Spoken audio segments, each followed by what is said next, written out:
Dr. Bradshaw here with Chirocynergy. Today we're talking about treating your scoliosis. Okay, scoliosis, as I'm sure you realize, is where the spine is not straight.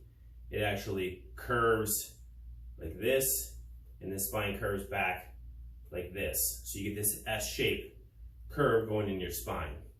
Okay, we're going to undo the muscle imbalances that are either caused by the scoliosis or causing the scoliosis. Scoliosis is a chicken or the egg situation. We don't know what causes what, but we do know this. If we can stretch out the muscles that are imbalanced within this curvature of your spine will feel better.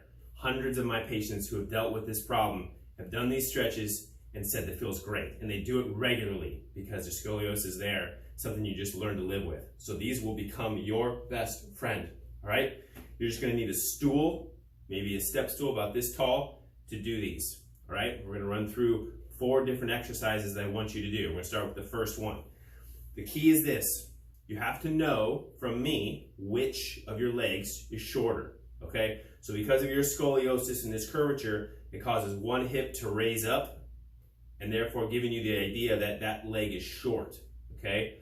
As far as leg length inequality. The legs could be the same length, but because the hips shear due to the scoliosis, it looks like one leg is short. So in this case, I want you to imagine that your long leg is the right leg and your short leg is the left.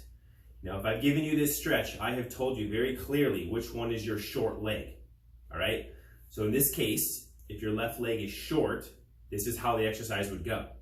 And therefore, if your short leg was on the right side, you just do the exact opposite of what I'm about to show you, all right? I want you to be very clear about that. This is for a left short leg. If you have a right short leg, then do the opposite of what I'm about to show you, at least for those first 2 exercises, okay? So here's how we're gonna do it. You're gonna take that step stool that I mentioned at home, okay? You're gonna put it on the ground. All right, now in this case, the left leg is short, which means the right leg is the longer leg. So the long leg will go up on the stool, just as you see here. The left leg will come up right next to it. So it's on the ground.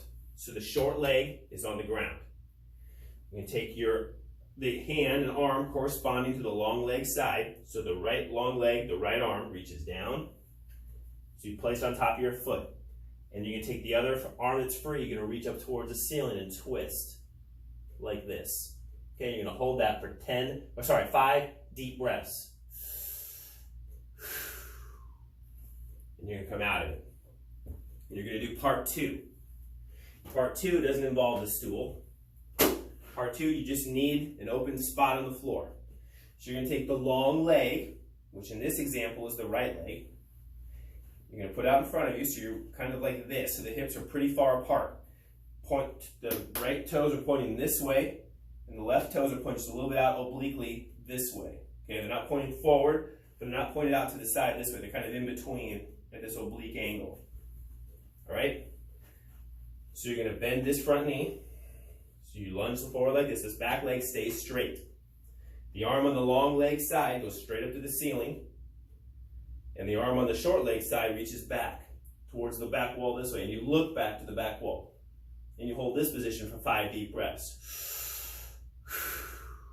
Okay? After 5 deep breaths, we're going to go back to doing the stool again. All right? And I'll show you from the front this time so you can see it. Again, long leg side on the stool. Short leg on the ground. Reach down with the arm on the long leg side, place it on top of your foot. Take the other free arm, reach up towards the ceiling as high as you can. Twisting and looking up at the ceiling, take 5 deep breaths again. Okay? You go back and do the one with the legs like this. Again, up, reach back, 5 deep breaths. And do it again one more time on the stool and then like this for 5 deep breaths, all right? That is 1 cycle for those. Then we're going to do what's called upward dog. So you're going to get on the ground. You're going to get yourself laying flat on the ground.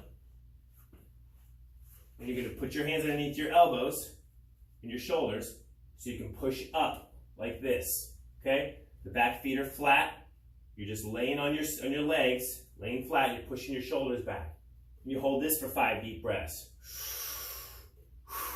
As you look up towards the ceiling. After that, you do the opposite. Hands stay on the ground, feet stay on the ground. This is called downward dog. Heels down, and you stay in this position.